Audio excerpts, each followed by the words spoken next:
Ayano. Thank you so much for a wonderful introduction, Eric Chapich.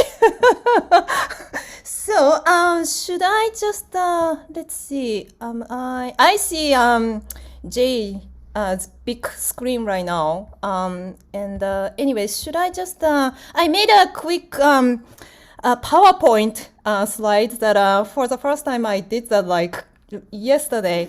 By the way, I was in Portland, Oregon last week for gigs to perform a Bartok, Sonata for two pianos and percussion. And then I was gonna take a red eye flight Sunday night, but then like that flight got canceled and then yeah had to stay another extra night and then next morning took the flight to Detroit and then another 5.5 hours and blah blah blah, all the craziness happened, so it's a little bit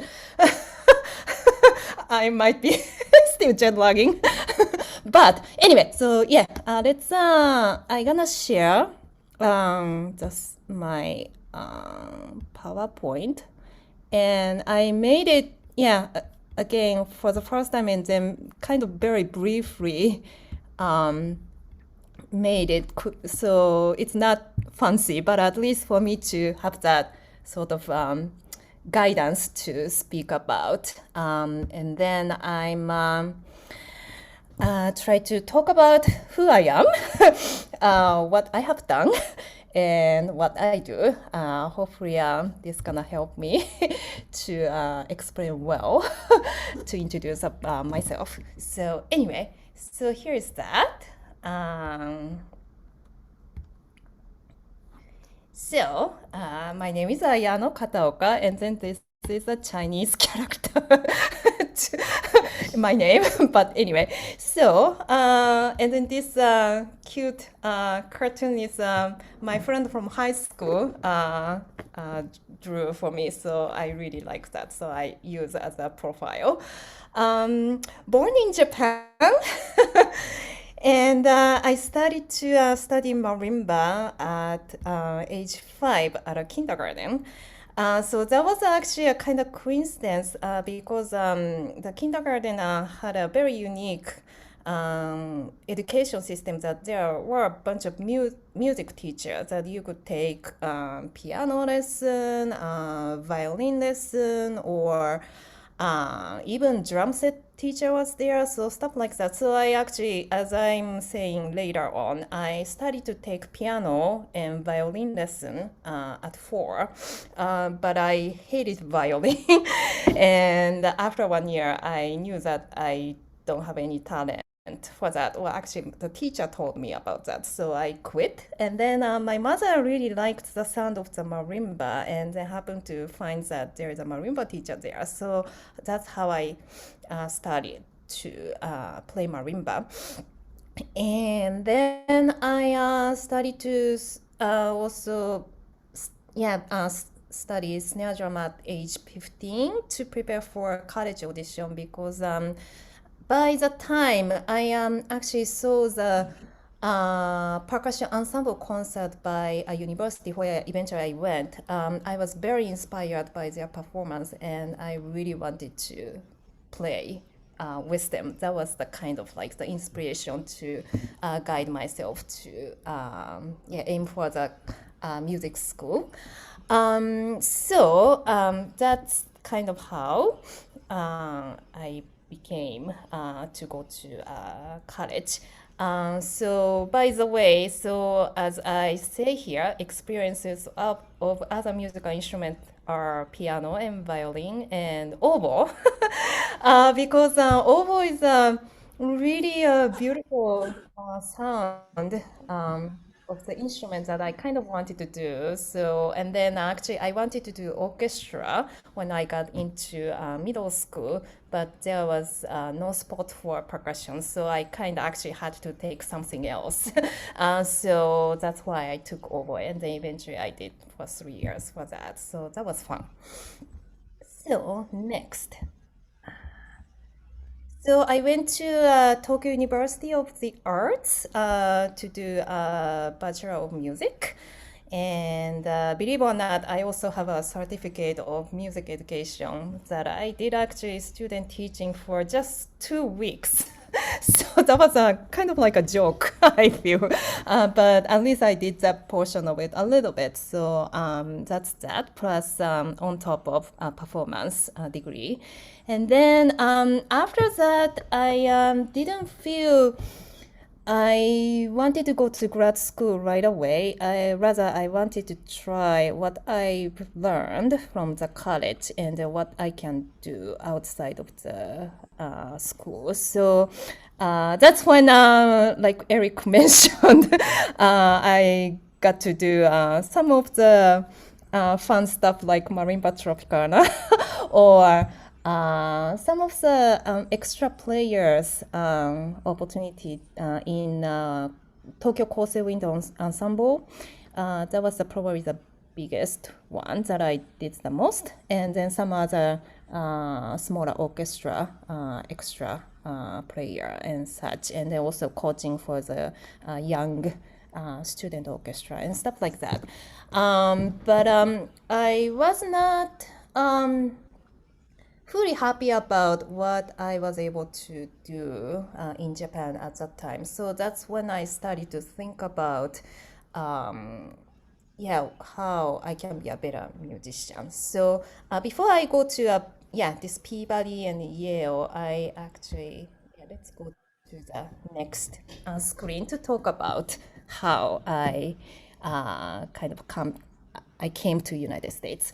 So when I was a college student in Japan, I found out about this brand new international marimba competition by Lee Howard Stevens. So I got very excited about. So with my friends, I applied for it and then participate. So at that competition, there were marimbas from all over the world. And that's when I first met Robert Van Sice because he was one of the jurors for that competition. And then also a bunch of Bob's student. At the time, Robert Van Sice was teaching in Holland, so a student from Holland, like a group of people are participating in this competition. And then the way they played marimba was something that so eye-opening for me and blown away by their beautiful performance and how do they play and who is their teacher. So that's kind of the first initial click to Mr. Van Sice, who he is.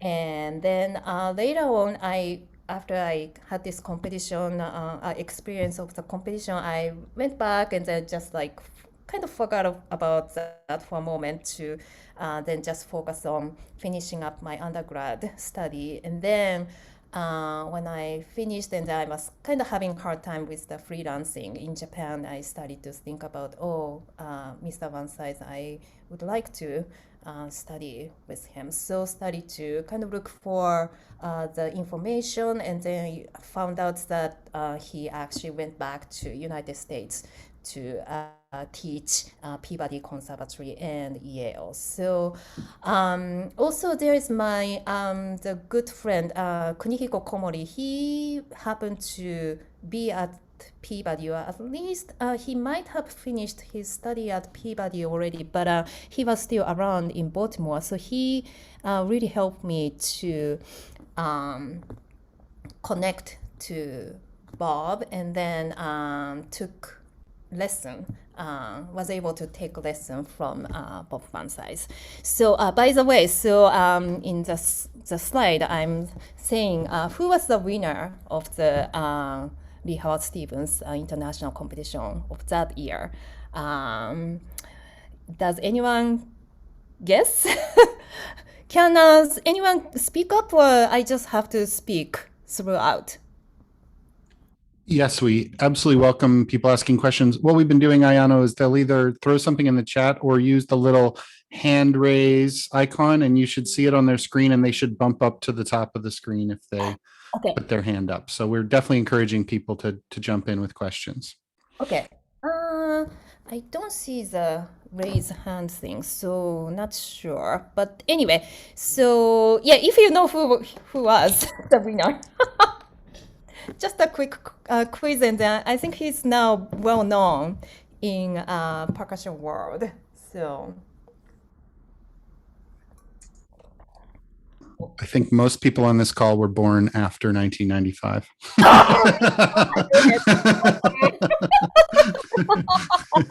that's a good call. All right. So the winner was Eric Samut.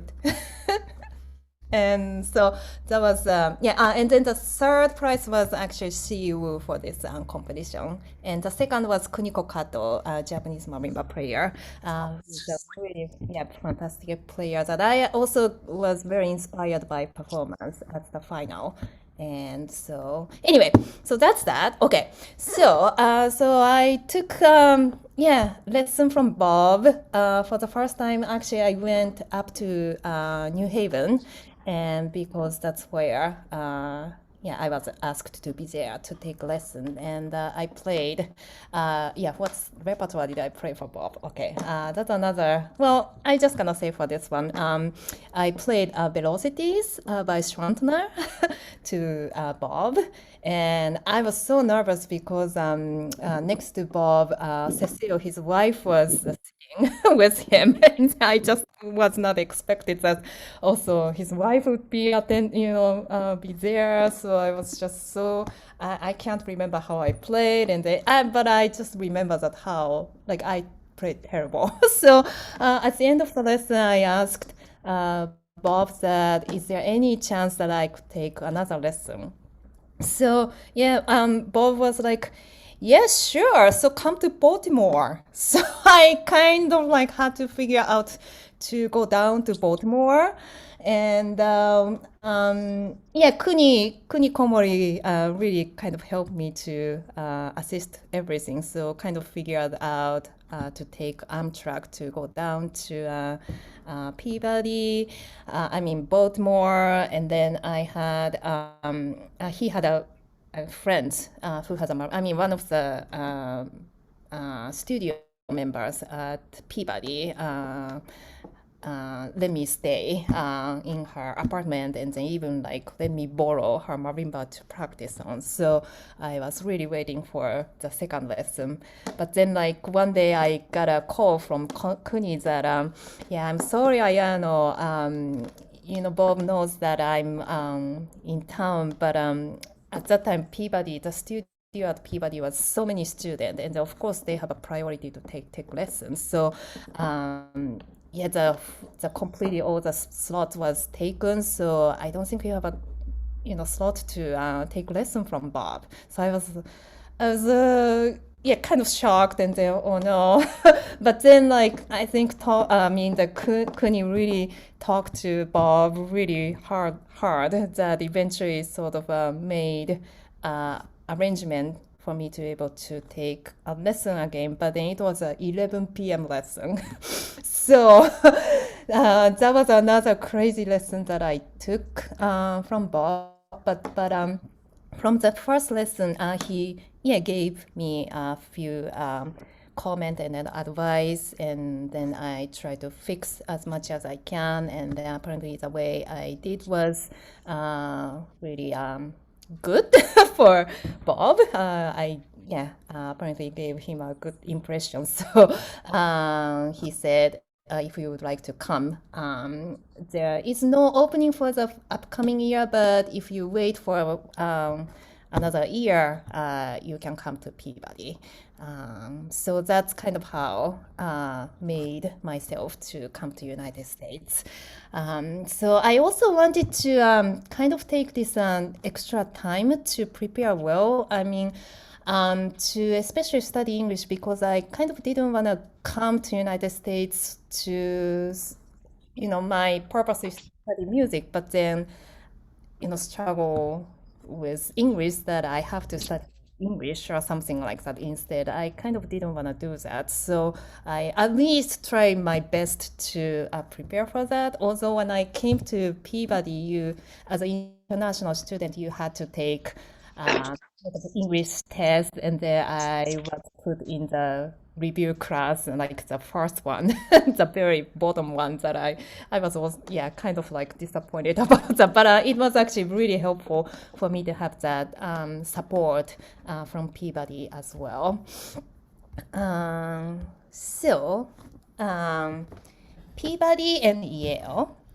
So I met wonderful people at Peabody and Yale in the percussion studio was really helpful and very friendly, cooperative, but work hard. It was just such a great vibe. So actually, I met Gwen Dietz, who is professor of percussion at Michigan State University now. So she came as master's student as well.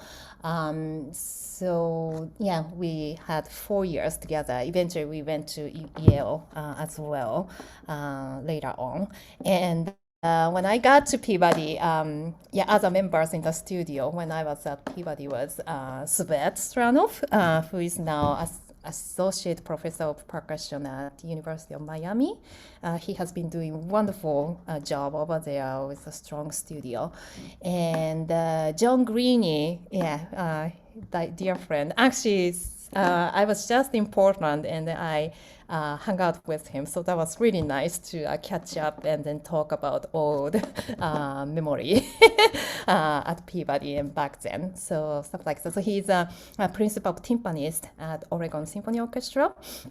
And Mike Competero, yeah, he's currently at assistant professor of percussion at Arizona State University. He has been also a wonderful yeah, friend and colleague.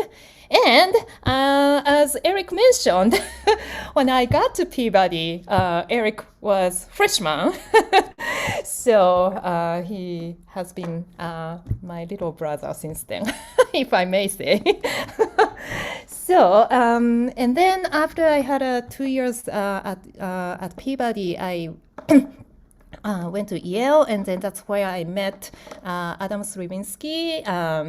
He was a year before, yeah, at Yale, and then Josh came 1 year after from me. So we have a 1 year overlap each other to study and spend wonderful time together. So that's kind of the generation and how I have connection to soul percussion. And then Jason is yeah, connection as of course the student of Bob, but also I met his sister Janice, who lives in Japan, and she's a wonderful videographer that yeah, that I really admire her work. And also, let's see what else.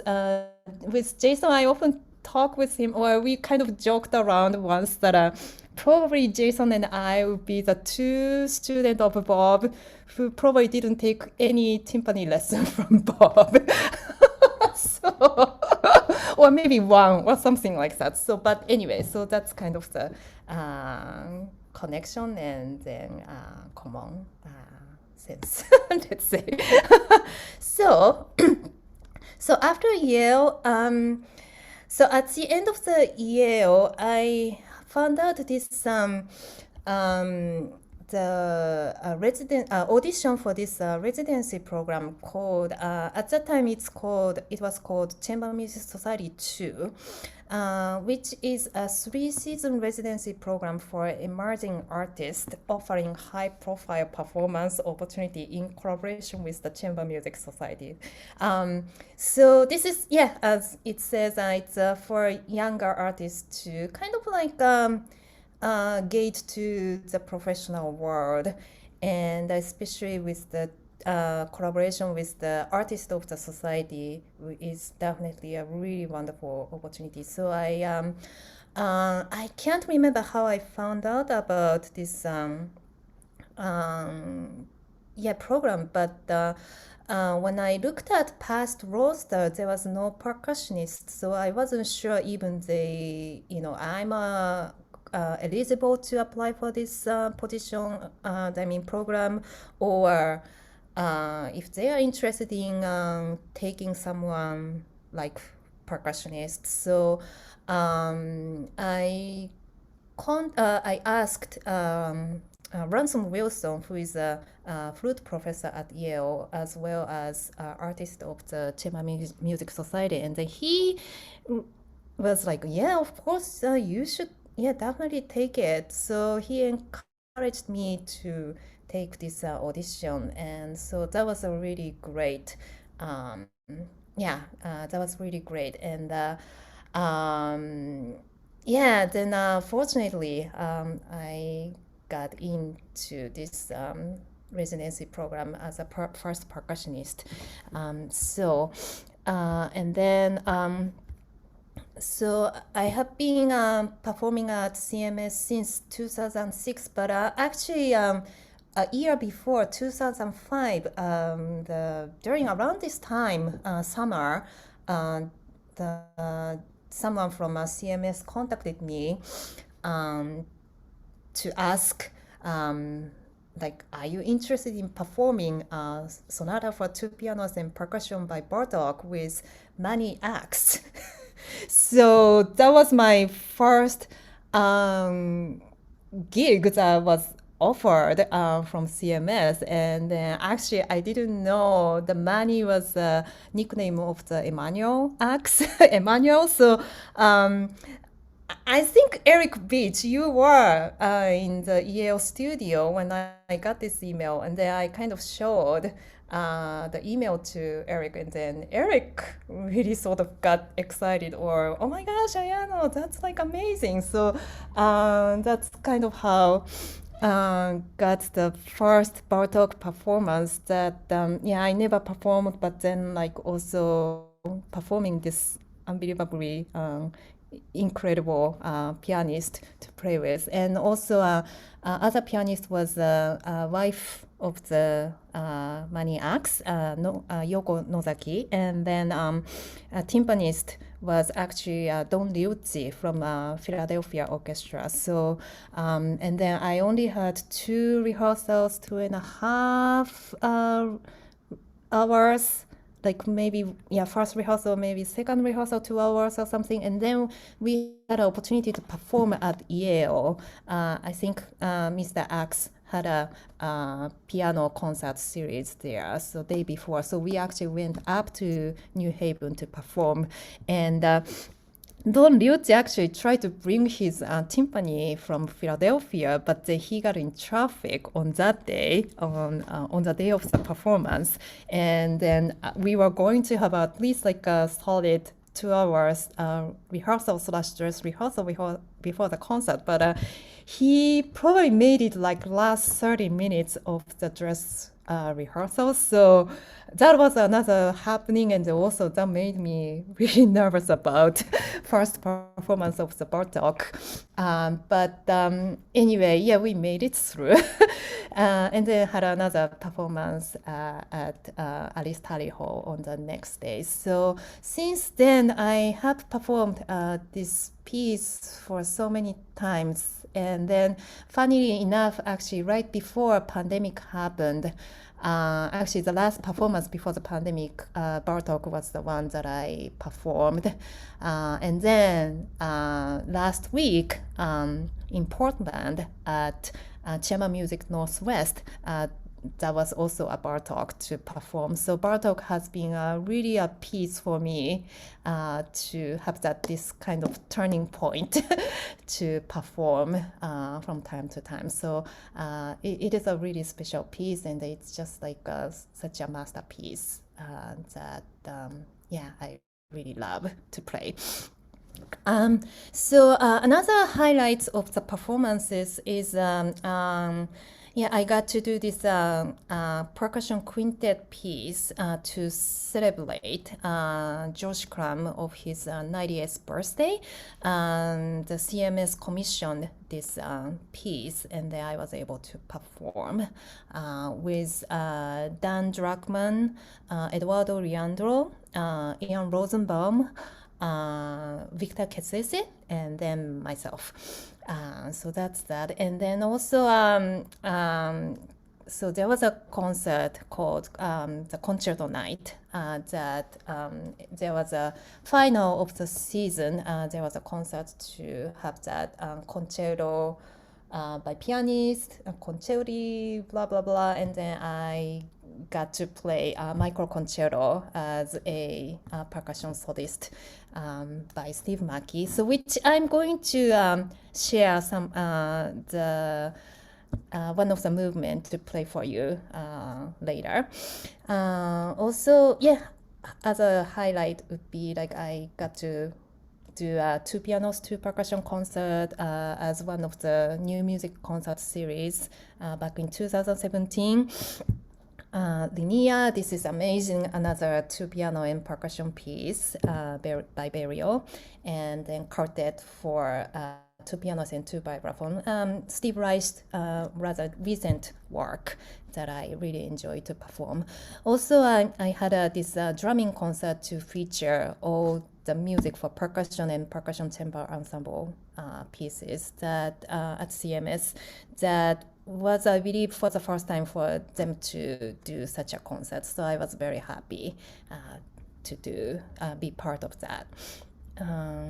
So that's that. So now, okay, a little bit of break to share the last movement of the micro concerto by Steve Mackey, and I made this quick sort of like slideshow to. It doesn't line up with the music, but yes. Took a picture of my scores, the part score, and also the map, the percussion map. Let's say how I set up the piece, and such. I like kind of color code each instrument, so you will see very colorful score that I thought that might be a kind of good to show how I usually work on a piece. So.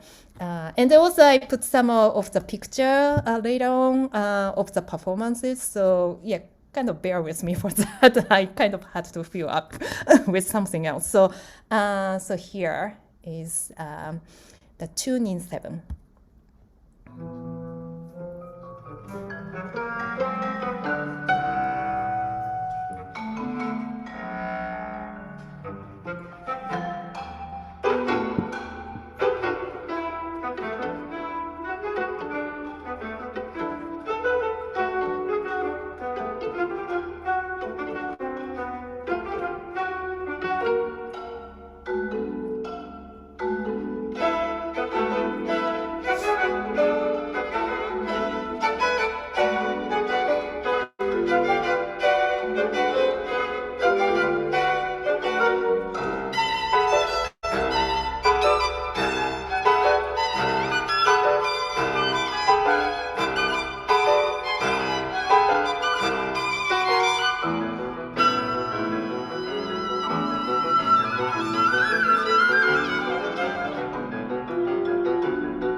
All right. Let's see. Uh, yes. So far, let's see. If you have everyone has question or something, comment or I'll be happy to take. Okay, I have to see this chat thing. What's going on? Looks like we do have a question from Diego. Okay. Uh, yeah, so my question is like, what a wonderful setup. Everything has a place, and I really love that. So my question is about the crotals. I think I saw them over a piece of wood. Like, how did you set up that? Yes. I wish I had. Oh, I don't have it here. Okay. So I made a sort of like a wooden kind of piece of wood, and then I put the hole and then sort of put the screw to make a sort of like a crotale, sort of quick, easy setup. And then I had also had a kind of like a small trap table to put on, and then that's actually that trap table is from Japan that I found that worked nicely. So that's a little bit of the special arrangement that I was able to do. But yeah, I think if you kind of find a piece of wood and then just put some screws on and then yeah, have that the rubber piece to like how crotale is set up for. I kind of like mimicked, but then made a small version of it. Then I just put that the notes that I need for, which is Did you? Oh, I'm sorry. Did you like did you find yourself the correct size of the screws, or you just took them out from the crotal stand? yeah, took out from the crotales. Yes, right. All right. Thank you. Yeah, sure. Yeah, I hope the picture of the setup is somewhat helpful to get some idea. And then I also like to draw thing.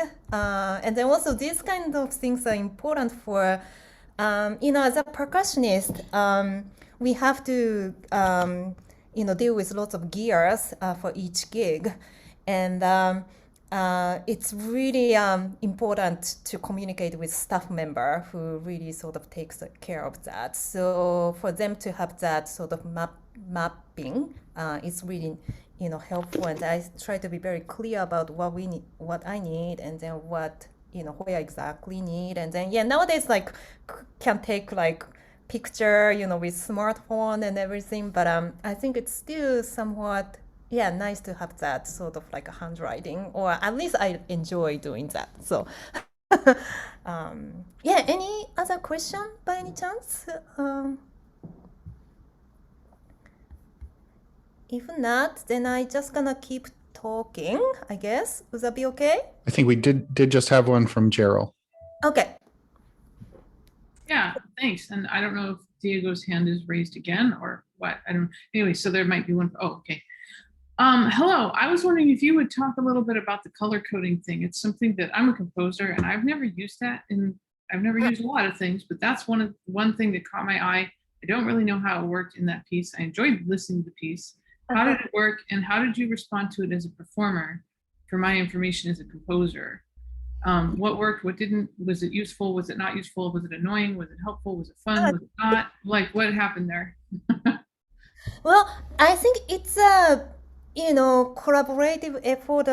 I think composers has its own way of notating, and we get sort of. I mean, nowadays it's becoming a little bit more standardized, but then still like each kind of like instrument. First of all, we get different instrumentation for each piece. So like on the same like note, let's say like for the F, but then like could be a bongo or could be a bass drum. It will be different for the different piece, and each time it's just we really have to figure out that sort of the notation of the each instrument. So for me, I started to do this like color coding, and then became sort of, for me, always like bongo became orange and then tom-toms became light blue or something. And Well, Ayano, these were your annotations to help you. They weren't yeah, part of the score. right. It's not the part of the score. After I got the score, I kind of start to, put my own color code to do that. So it's not coming from the composer, but I think it's really helps to color code and also like having the score kind of far away. You have the percussion instrument in front and then sort of having that score further and sort of seeing as a color would help to read easier. For some reason, it makes me easier for me. And also it's more fun for me to do that, rather just reading the note, dot. Could I ask a follow-up question? Do you think that, or you and all the percussionists here, this is interesting to me, do you think it would be useful or would it be annoying the more if a composer were to take it upon themselves to color code things? Oh. Would you rather we just didn't do that and let you do it, or would it be helpful? Probably for me, I already have my own, so probably not from composer. It's just like giving that sort of, the map at the beginning so that, we kind of go from there. So I think that's our job to figure out the best way. Yeah.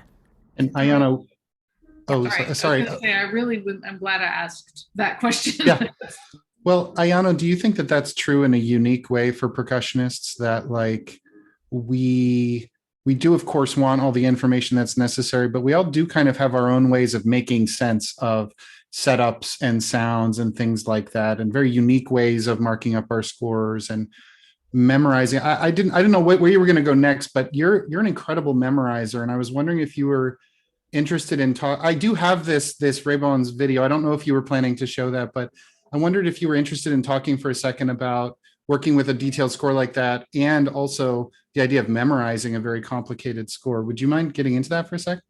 Yeah, well, I can jump into that. I don't have to talk the rest of the things that I was preparing for. No. Don't let me stop you. I don't mean to throw you off. It's just something very interesting that you do. Yeah, also I was thinking that if there is a time left, and I was gonna play the ribbons anyway. So we have until 2 p.m., correct? Right. Yes.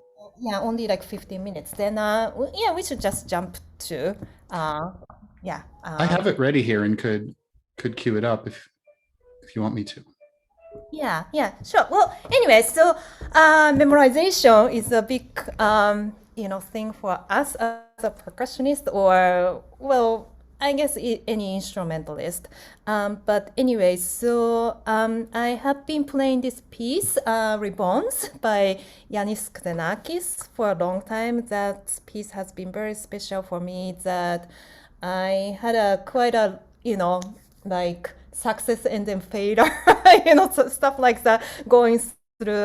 Like originally I learned the piece when I was college, and then it was just too difficult, and then like struggling with it. But then I heard so many wonderful performances that I really want to be able to play really well. So when I got to Peabody, I talked to Bob that I would love to relearn Ribbons again, because I never had that great performance. So then he said that you should memorize. I guess he was the one to kind of encourage me to do. So so there is so if I talk about a little bit more about Ribbons, there is a two part in Ribbons, that A and B, and then you could choose to do, could be only one movement, but then also if you decided to do two movements, you could do A, B in order, or B, A, reversed version. So anyway, I usually do A, B straightforward, and it's very different.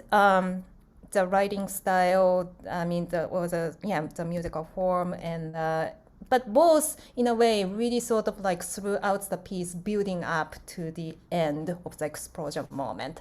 And A has lots of polyrhythm, and that's a hard one to really memorize.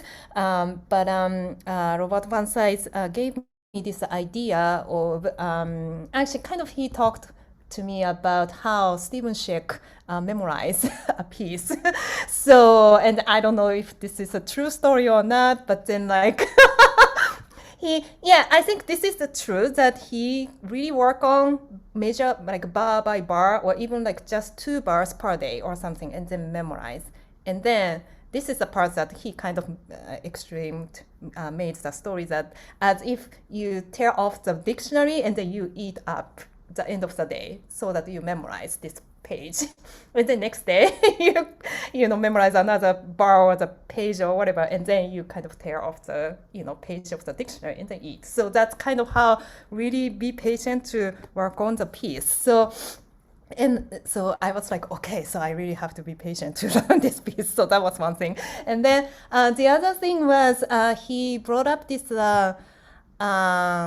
example of how tabla player learn the rhythmic pattern. So that's the oral transmission, is that right? Like so teacher say the syllable and then student mimic that. That's kind of the way how learn the rhythm. So if the teacher say da din din da din din da diki diki da diki diki da, so student sort of speaks that, and then da din din da din din da to play on the tabla, which sounds like exactly how they speak. So that's the way they learn, and then that really caught me. Oh, I see. So in Ribbons A, there are 7 drums of the pitched drum that you have to play on. So I put the syllable on each drum from top to bottom. Chi, ta, ka, di, na, ba, kun. That's how I put the syllable on.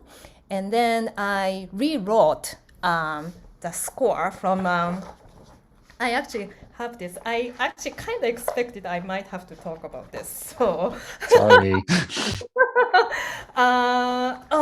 Unfortunately, I don't have the original score at the moment. Sorry about that. But I thought I have. But I'm sure you will get to see the original score. It's normal sort of like a westernized notation, but then I rewrote. Can you see?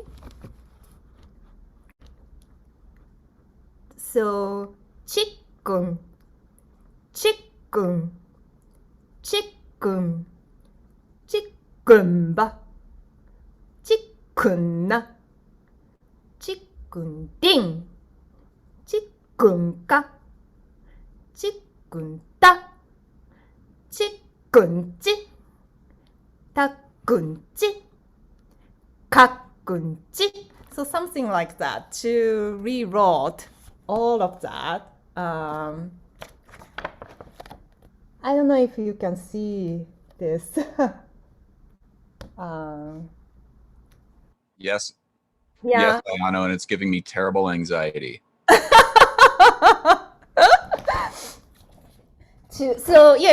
Rewrote everything, and then I started to speak over and over and over and over.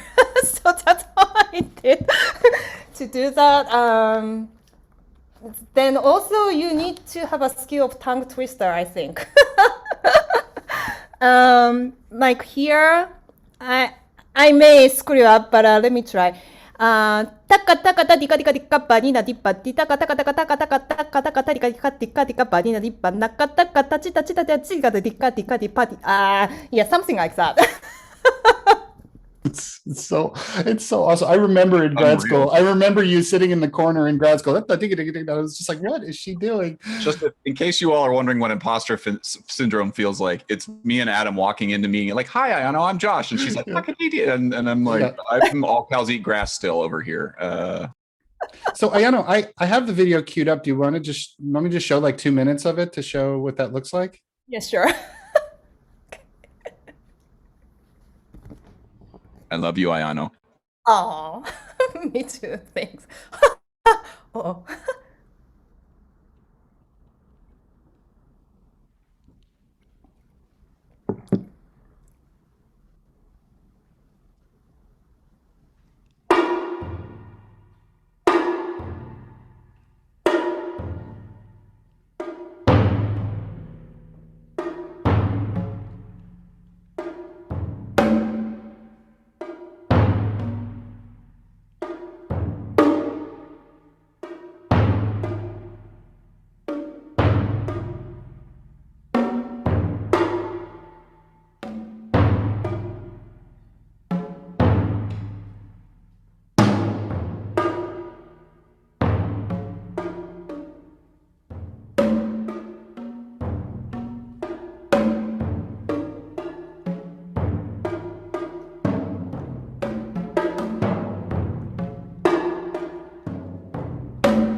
really did not want to stop, but I realized that it was taking over all the rest of your time. But it's hard. The momentum is going on that piece, and it's hard to stop. But you all can easily find that, and just Ayano, the focus and the kind of effortlessness and the flow that comes out of the way your mind and body is working there. I mean, it's all when I saw you play this piece, it just revolutionized the way that I even heard the piece.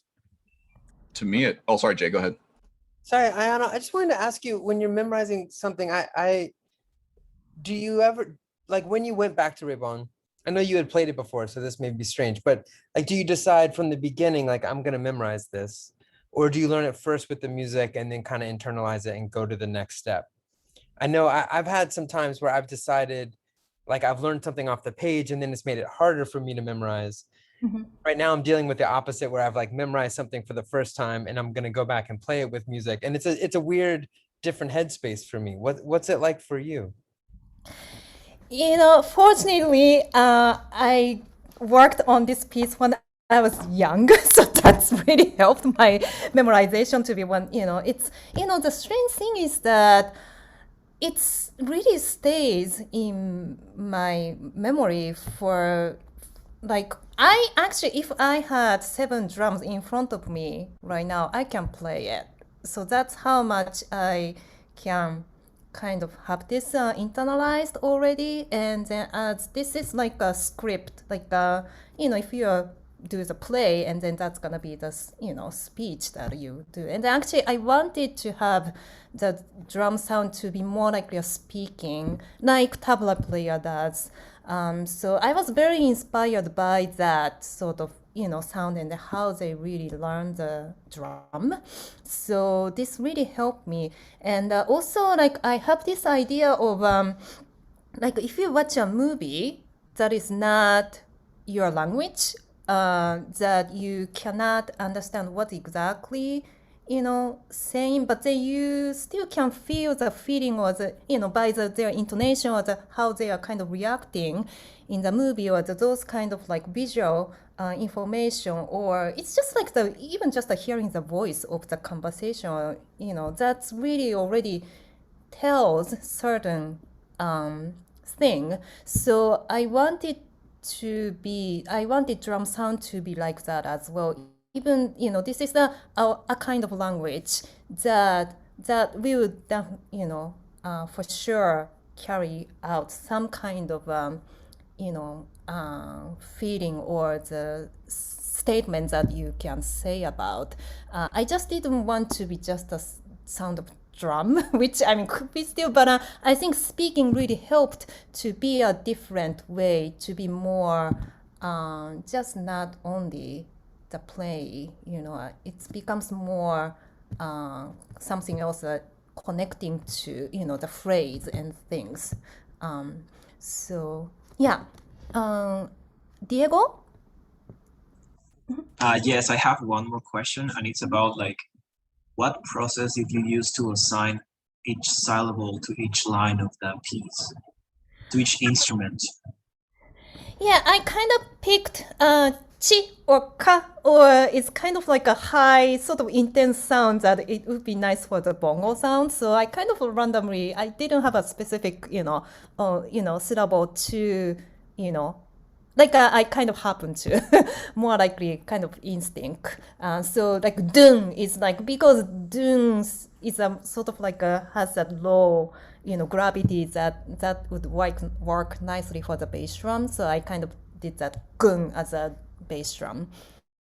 So that's pretty much it. I kind of picked the middle one, whatever I wanted to, and then also the one that kind of I can speak easier in some way than that's that. So Thank you. yeah, sure. What else? Yeah, I guess it's about to time, and maybe if I could say one more thing about the motion, visual aspect of it. I think we have 3 elements that we can use to perform, and then the one is the sort of like audible, the sound. But actually this method helped me to even like like, when you have different drums in front of you, which often we kind of, because we can't take our instrument with us, and then you kind of walk to the place, then whatever you get the drums, that's what you have to do with. And then typically you don't get the same pitch, the tuning that you could get for the instrument. So this actually helped to already, like, whatever the highest bongo will be chi chi. So even as a sound, hearing differently, but I just think about chi chi as a syllable, so that actually I don't mess up. So that really helps. And then also, I kind of went off from that visual side of it. So that's the audible, and then muscle memory is the movement. And then I also kind of practiced a lot with, like, the accent motion with being kind of like a big stroke, and then non-accent sound to be a small stroke, to kind of really worked on movement. And then the last part is the visual. So I also watch the specific drum that I hit. So chi-kun, chi-kun. When I do that, I watch the top bongo and then the bass drum to do that. I worked on sort of this 3-element, like combining the at least 2 together. So even like sometimes I just don't play and then just do the motion to practice, or I just sometimes even just watch the drum and then think about the syllable in my head.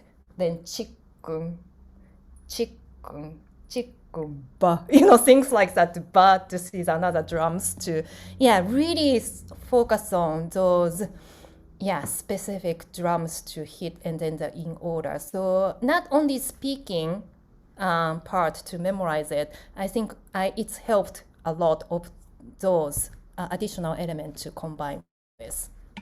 And Ayano, I think those elements help an audience member too, because when you turn your attention towards a drum that you're going to hit, the intentionality there allows the audience member to follow you and be like, whoa, that's important, what's happening right now. So they're in on it, you're in on it, and the score is kind of coming to life through all of these different simultaneous elements. There's a really great piece, just because you mentioned Steve Schick early on, Ayano, a piece by Fernie Hill, I think, called Watershed, that like is another, when I watched you play, Ayano, I made a comment about like your head is following every note that you play, and Steve really in Watershed, it's another good example of seeing somebody really thinking about every movement. Yeah, Roger Reynolds. Excuse me, yeah, Roger Reynolds. Well, Ayano, we have come to the end of our time, and I'm sure we could all sit here and hear you talk about this for at least another hour. But our time is up. Thank you for letting me railroad you into that. I really wanted our participants to see you do that absolutely magical thing. So thanks for sharing that with us. And thank you so much for coming here today. Thank you so much for having me. It's such an honor and a pleasure. Thank you. Thanks, Ayano. Yeah, hope to hang out with you guys soon. Indeed. Okay, all right. Bye. Bye, Ayano.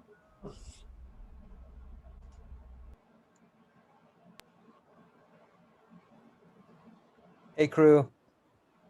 I got to meet with Gavin. I don't know if there's an Great. easy way for us to break out. If you guys No, I don't even know why I'm still here. Yeah, just. Oh, works. wait, I'm not the only host right now, am I? I don't know. Maybe you can make me a host. Well, let me, Adam, do you know, Yes. nobody texted me back on the chain about staying here. I don't think there's another thing happening in the others. Oh, fuck, maybe. Oh no, I think composition lessons are okay on a different Zoom, I think. We'll see. Gavin, we'll hang here for a second. If we get in trouble, I'll know it. All good. All right, I'll just stay on. Stay on it. I'll stay on it. Window. Oh, sorry. No, go ahead. No, actually nothing. I retract. Gavin, should we look at who's the 5th participant? Oh, Shelby's must be a host. Yeah, maybe not. Yeah, I don't mind keeping it on. How's it going? Do you want to share your screen with where your Logic session is at? That's what I'm working on. Cool. Can you see? I know it's madness. Ooh. Yeah. Okay. Hey, look at that. Nice. You do some bouncing? Yeah. So Nice. so this is all here. Let me make it a lot easier. So pretty much what I've done so far, I've worked with part 1, 2, and 3 of like lining things up. And then just like some quick like gain stuff. I've made sure everyone's coming in at like the same-ish signal before I like mix anything, you know. Right. So yeah, I mean, Cool. And have you gotten into, not that even I would be able to tell right now, but have you started to think of at all about, and I think it can be simple, but some type of panning to kind of move things out a bit? yeah. So I think it would be really useful. I may have even actually started. No, I haven't. So the historian parts that are like super, like where everyone's doing like the same thing, Yeah. you know, or similar things. I think panning would be really good here. I think all the different like words, whenever people say like, I don't want you to hurt yourself, stuff like that, that could use some hard panning probably. Yeah. You know, I had one question about the frequency of which people should say stuff. Like, do you think each persona should like have its own general direction match? So like for chaos, there would be a lot of people saying, I don't know what they say, but let's see here. This is what we are. So like maybe they should start saying that a lot at the beginning and then less at the end. Oh, I like that idea. Okay. Yeah, that's a neat idea. I haven't thought about it like that, but I think that's very cool. Cool. Um, Sounds good.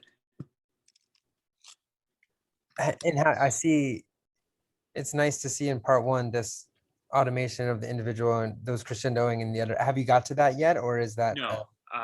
next step? Yeah, that's definitely something that I'm gonna be working on towards the end, like once I have everything mixed, just for the sake of automation, so I don't have to automate tons of stuff. Yeah, good point. That's great. But cool. Should we take a listen? It's like 9 minutes or something. Sure. Yeah. Part 4 is not done yet, so just know that. Yeah. Okay. Cool. This looks beautiful. Awesome. Organized. Yeah. Let's see. I don't know if I'm sharing audio. Can you hear this? I can't. Okay. It's possible in Logic. Do you have to go to yeah. Yeah, maybe here. Is there like a Zoom? Yeah. Nothing. Okay, let me stop share. Turn on original sound, share screen, share sound. Let's try it now. Maybe it'll just be fixed. Historically low. Can you hear that? Yeah. Cool. Historically, low-income residents have lived closest to the biggest contributors to climate change and paid the cost of their legacy pollution. There is also a correlation between high heat. This is what we are. We just passed another Earth Day while eco-fascists continue to cry apocalyptic warnings about global warming. But the truth is that if global warming is occurring, that's a good thing, not a bad thing. To climate change and paid the cost of their legacy pollution. There is also a correlation between high heat and asthma. Did you know? It is unconscionable that pollution industries are disproportionately in communities of color. Some of the science. This is what we are. Systemic factors make communities of color more vulnerable to climate change. According to the American Public Health Association, communities of color are more likely to experience pre-existing health conditions and poor living conditions than the universe left an original law. This law applies to our Mother Earth and our Father. Did you know? The sun's heat gives energy and provides life to all things in the world. Did you know?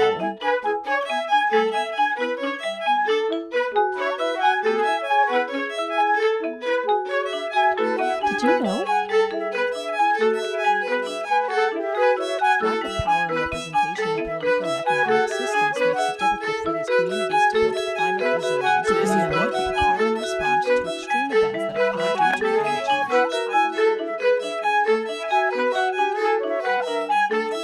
This is what we are. Did you know? a snowball, just from outside here. So it's very, very cool there. Did you know? Did you know? Forest is a representation of all the people and things that have existed. What has been lost only exists in our thoughts and spirits. We can perceive that the good energy within Mother Earth has been decreasing. Every time we cut trees, we create an imbalance in Earth. Did you know? Environmentalists want us to believe that there is such a thing as clean, renewable energy. Did you know?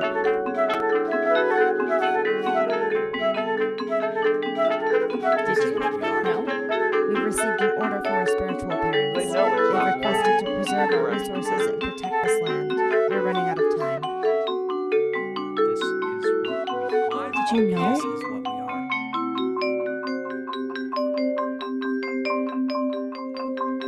This is what we are. Did you know? Did you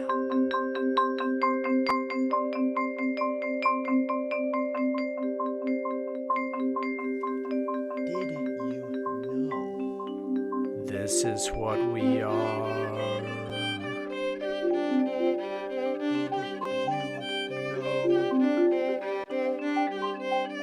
This is what we are. This is what we are.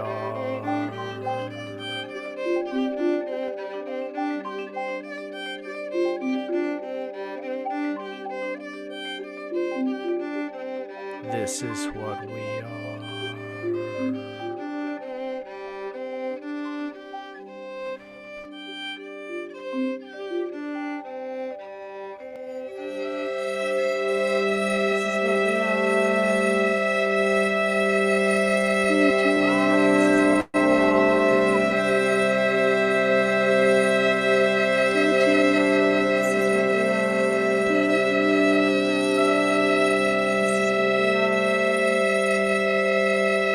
I don't want you to. This is what we are. This is what we are. This is what we are. I don't want you to hurt yourself. This is what we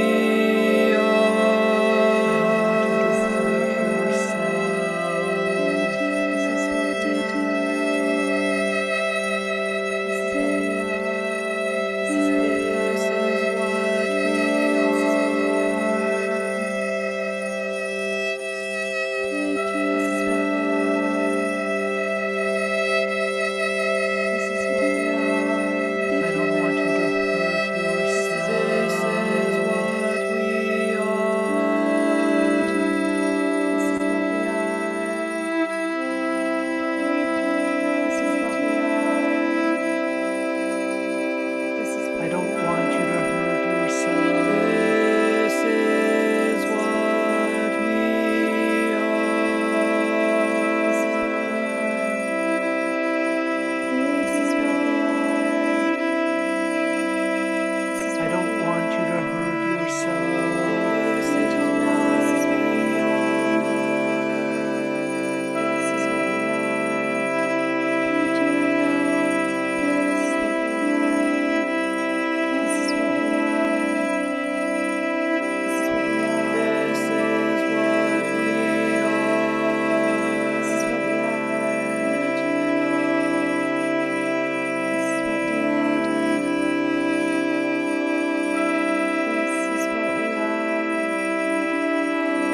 what we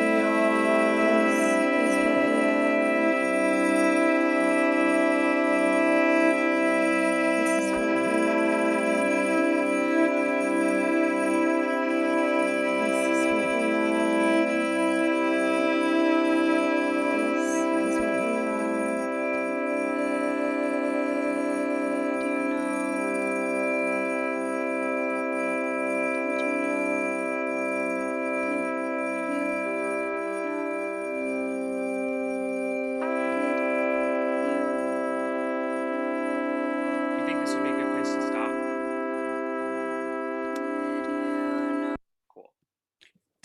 Cool. Does the when, where's your part? When does the fourth part comes in about here. So we were pretty much there, but I Yeah, yeah. haven't spent any time on this part. So. Right. Is it around, so in the kind of the sound trap that I kind of like, the trial sound trap I had made, Yeah. I scooted kind of part 4 to kind of come in more like at 6 minutes. Okay. So I think we can do, I mean, you can do that now, or we can do that. Like, I think cutting out that 30 seconds is Yeah. good. Okay. Sounds good. The scooch. Do that. Yeah, and we can, I don't know how it makes sense, but I think, you know, you can keep the historian's drone there until the historian part comes in, and you can keep the newscaster drone there until the newscaster part comes in. Okay. If that makes sense. Yeah. Awesome. Did everything drag? Cool. Yeah. Yeah, so you were mentioning this will be more sparse. So I think if we build kind of 3 moments of these vocal things. Okay. I had built them, let's see here. Yeah, these are the notes that I just made, and I'll copy them in the chat and we can talk through them real quick. For part 3, I had said, so part 3, you know, I understand right now you just have everything balanced, like, so kind of like a gain level or whatever. Like part 3, we can bring down much softer. Yeah. In general, you know, so it'll be kind of like part 1 ends really big, and then part 2 comes down, and part 3 can be pretty chill. But I had built these kind of 3 vocal parts, like one little cloud at 3:45, one cloud at 4:30, and one cloud at 5:20. So just meaning like kind of overlap a bunch of voices at each of those moments. Okay. Yeah, I wrote the wrong thing in my notes. I wrote 3 voices at a time instead. Oh, of, nice. Yeah. Yeah, and you know, I think if you want to experiment with warming up this section, like with some reverb on the voices. Oh yeah. You know, I will definitely be going that route soon enough. Yeah. I think that it can be pretty, you know, even if this has more reverb than other parts, you know, and it feels like all of a sudden we're in a big space and, you know, beautiful. So then the only other thing I wrote, so the first thing I wrote was in part 1. I started to see this, it may just be balancing the voices, because I saw, like, you say I'm okay, I noticed. Who says I don't want you to hurt yourself? I think it's the historian part. It's nobody Mary. Right. Did she say it yet or not yet? She has she had some issues with her recording that I just like addressed yesterday. Nice, okay. So I can just send her a text, hey, can you like send your parts louder? Because really it's just like super quiet, and like it doesn't matter if I turn up the gain, it's still Yeah, that would be cool, because I hear, like, I like the idea that you had where at the beginning you'll hear like the chaos voices more, and at the end you'll hear the I'm okay more. Yeah. No, I like that idea, but I feel like, you know, there should be some that right now I don't hear that I don't want you to hurt yourself at all. I don't hear that I'm okay so much. So then so at 2 minutes, do you want to listen to 2 minutes again? I can't tell if when you start to mix things, it felt a bit wacky where I think maybe it's when Jen starts to play some individual stuff. Yeah, I heard that. And it's cool. I mean, the double tonguey stuff is pretty cool, but there was some moment that felt pretty wacky. Very, very cool. Did you know? Yeah, I think it's in the.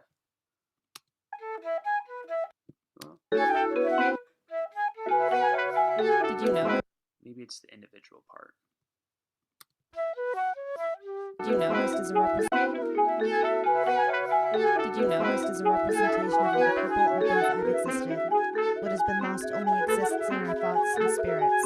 We can perceive that the good energy within Mother. No, it is. When does she start to do? Maybe we don't need that individual stuff, but when does she start to double tongue? Let's see here.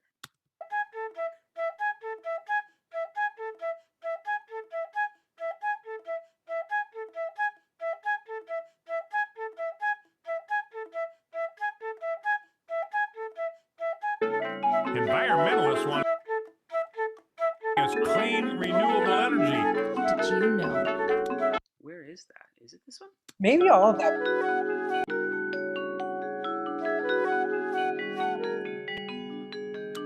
What were you saying? Sorry. I was gonna say maybe all of that individual flute part could go. Okay. But if we could find the double tongue stuff, maybe that could be a cool thing to use. Maybe is it about to come right there? This is where we are. No. That's what it looks like. Yep. Whoa. Yeah. Okay. Maybe that'd be fun. So maybe is that the line that it is? Is that Mhm. it's all that part? I wonder if we take out the other stuff, but when it starts to double tongue, I wonder if we use it to try to like, make it to the climax. Yeah. So having just me on the individual part. I think so. Okay. And then maybe she can help at the end. Is there any way to copy her more so that she helps bridge the gap more? Yeah. Do you mean like adding more stuff earlier? Like no, later actually. Yeah. You kind of keep going and right. The other thing I was wondering about, it feels like connecting part 1 and 2, there's like a little bit of space where you're still kind of in control. Yeah. So maybe like putting some of her earlier things. Or maybe just putting some of these double tonguey stuff. Okay. Like just copy that more. Yeah. Okay.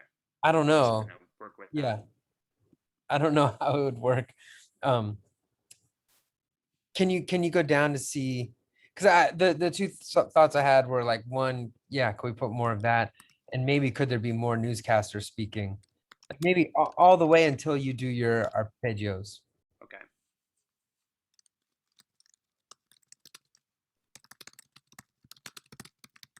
Like your notes. Okay. My last thought, knowing that you haven't mixed anything, but just when you get there, just that part 2, like the arpeggio part, I think should feel like it starts climactically and then it kind of like settles into part 3. Cool. So kind of like, things should kind of fall into part 3, like kind of, yeah, decrescendo into it. So like you're going like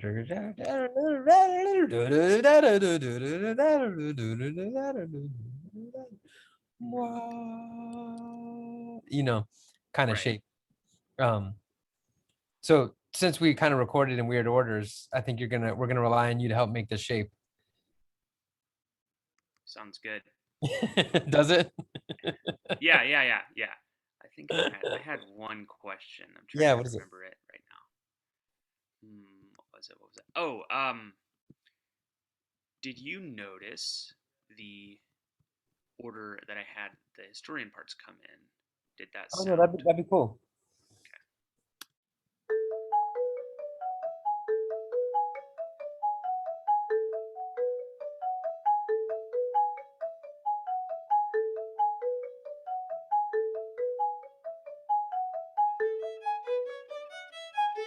I don't want you to hurt yourself.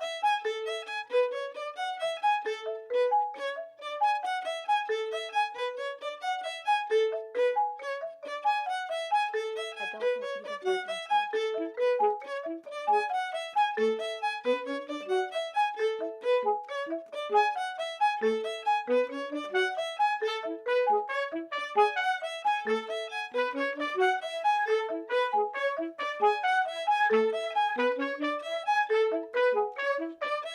Order.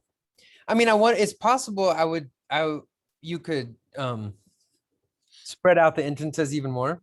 Okay.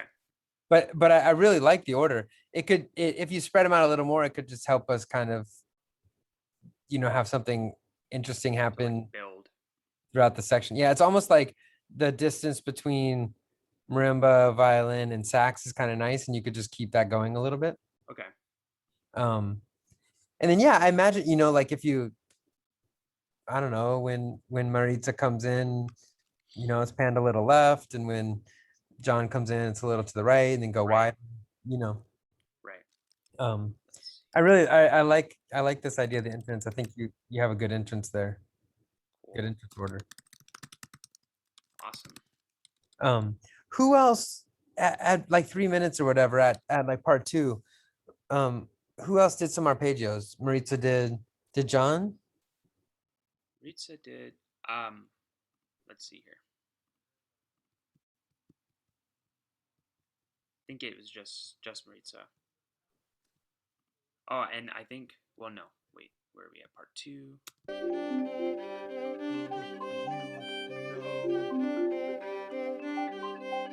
This is. Yeah, it was just Maritza, Mary, and I who have done it so far. Nice. Okay.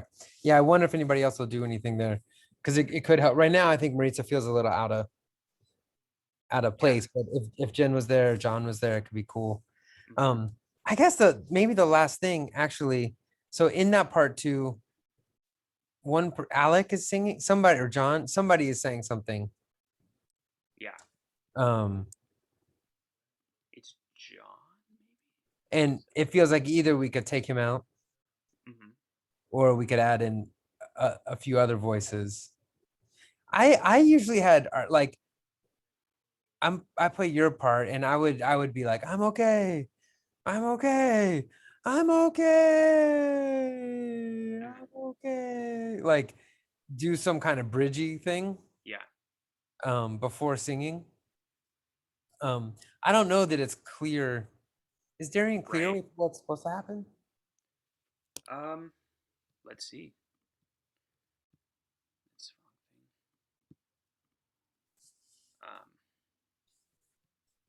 Here, let me stop the share. And then we'll pull up the score.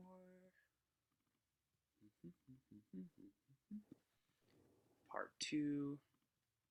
Share screen. Okay, part. I think it is something like start with saying and go into like, yeah, shift to singing in line on F natural or scale degree 4. So it is a kind of shift. Yeah, so maybe if it's possible that everybody sings something in there. Yeah, it would just be like copy and pasting. Yeah, drop it in the WhatsApp. Say, hey people, could you do this? Or it could be a copy paste. Is that what you were just saying? Yeah, I was suggesting copy and paste, but whatever you're feeling, I'm down with. Okay, copy paste. It's kind of weird because like some people, I'm pretty sure only Alec Yeah. and John even actually like did that. Right. So You could ask to say we need some voices to fill in part 2. It is supposed to be kind of transition-y, so you could say like, I'm happy to try to build it, but if anybody recorded it, that'd be really nice. Okay. We're gonna make it, Gavin. Yeah, I'm feeling much better today at 1 than I was at 8 a.m. Oh, that's good. Yeah, I hear that. What's your schedule like today? What's your trajectory on this today? I have all of the time to do this, so I have some time. Would it be funny question?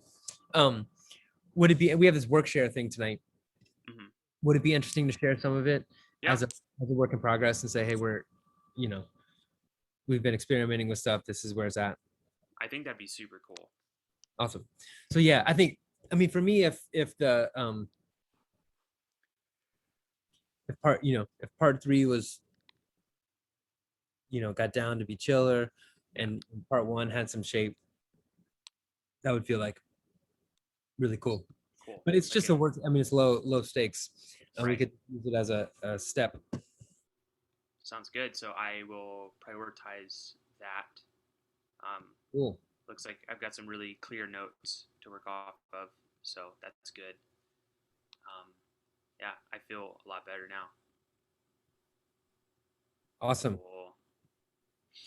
Killer. Well, then I'll send a note to the WhatsApp chain to say we're gonna share a first sketch of a mix in the workshare, which would be awesome. Sounds good. Thanks, Gavin. You're awesome. All right. Have a good one. See you later.